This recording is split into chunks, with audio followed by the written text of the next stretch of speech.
प्रभु यीशु मसीह का धन्यवाद हो। प्रभु यीशु मसीह के महान और उत्तम नाम में आप सभी को बड़ी आशीष मिले। आज का जो मेरा टॉपिक है वो है बी ए लिविंग सैक्रिफाइस, जीवित बलिदान बनो, जो कि रोमियो की पत्री उसके 12 अध्याय और उसके 1 पद में पाया जाता है। Romans chapter 12 verse 1। और यहाँ पे परमेश्वर के वचन में इस प्रकार से लिखा हुआ है, अतः हे भाइयों, मैं परमेश्वर की दया का स्मरण दिलाकर तुमसे आग्रह करता हूँ कि तुम अपने शरीरों को जीवित, पवित्र और ग्रहण योग्य बलिदान करके परमेश्वर को समर्पित कर दो। यही तुम्हारी आत्मिक आराधना है। ये वचन जीवन को बदलने वाला वचन है।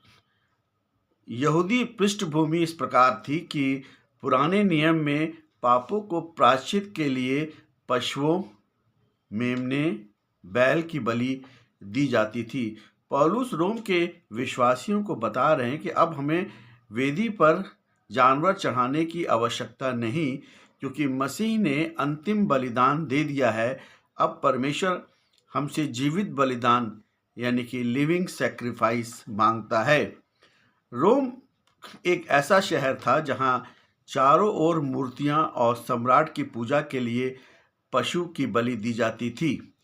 यहाँ पर स्वयं को बलिदान करना एक नई बात थी, यानी कि हमें स्वयं को, अपने आप को बलिदान के रूप में यीशु मसीह के आगे देना होगा। और ये वहाँ पर उस समय में एक बड़ी नई बात थी।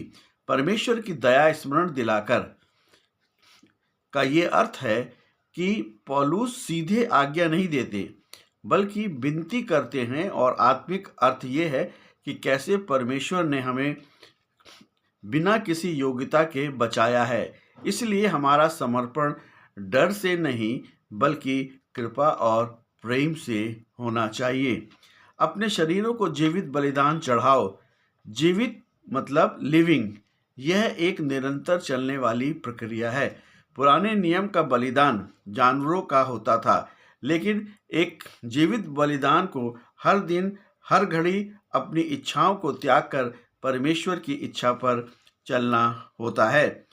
शरीर यानी कि बॉडी, ये शरीर का अर्थ मांस, हड्डियां नहीं, बल्कि हमारी पूरी क्षमताएं, इंद्रियां और दैनिक कार्य है।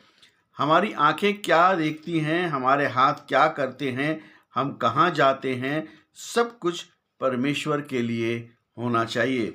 पवित्र और भावता हुआ बलिदान के लिए केवल वही पशु स्वीकार किया जाता था जो दोष रहित हो। मसीह में हमें पवित्र किया गया है, इसलिए अब हमारा कर्तव्य है कि हम अपने जीवन को संसार की गंदगी से अलग रखकर एक अच्छा जीवन जिएं। आत्मिक सेवा, यूनानी शब्द लॉजिकोस का अर्थ है तर्क संगत या बुद्धि के साथ।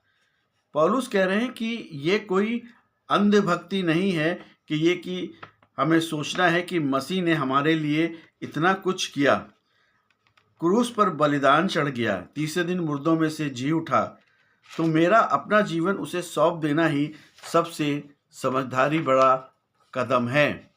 व्यावसायिक प्रयोग यानी कि प्रैक्टिकल एप्लीकेशन अगर हम अपने जीवन में देखें तो रोमियो 12:1 हमें सिखाता है कि आराधना केवल रविवार को चर्च में गाना गाना नहीं है। सच्ची आराधना वो है जो सोमवार से शनिवार तक अपने कार्य करने की जगह पर, घर और कलीसिया में अपने आचरण को के माध्यम से हम करते हैं। परमेश्वर की प्रेरणा, परमेश्वर की दया जो उसने हमें उद्धार के अनुभव में बढ़ाया, उसका धन्यवाद करें। हमारा गुण जो है वो जीवित होना चाहिए। हमारे अंदर जीवित गुण होने चाहिए जो कि पवित्र और परमेश्वर को पसंद आने वाला हो। इसका परिणाम ये है कि हमारी सच्ची और सामर्थी आराधना है। जब हम यीशु मसीह के साथ आते हैं तो यही हमारी सच्ची और आत्मिक आराधना है।